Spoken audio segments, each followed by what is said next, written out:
Blood cancer అని వినగానే చాలామంది భయపడిపోతారు. కానీ ఫస్ట్ సింపుల్‌గా అర్థం చేసుకుందాం. బ్లడ్ క్యాన్సర్ అంటే బ్లడ్‌లో ఉండే cells, especially white blood cells control లేకుండా అబ్నార్మల్‌గా పెరిగిపోవడం. ఇవి నార్మల్‌గా బ్లడ్ సెల్స్‌ని తొక్కివేయడం వల్ల బ్లడ్ ఇమ్యూనిటీ వీక్ అయిపోతుంది.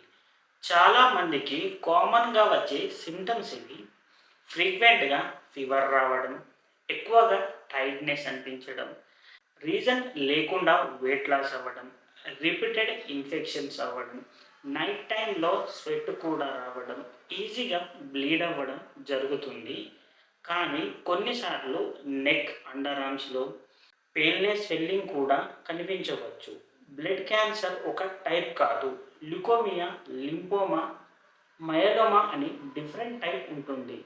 అందుకే ట్రీట్మెంట్ కూడా డిఫరెంట్‌గా ఉంటుంది.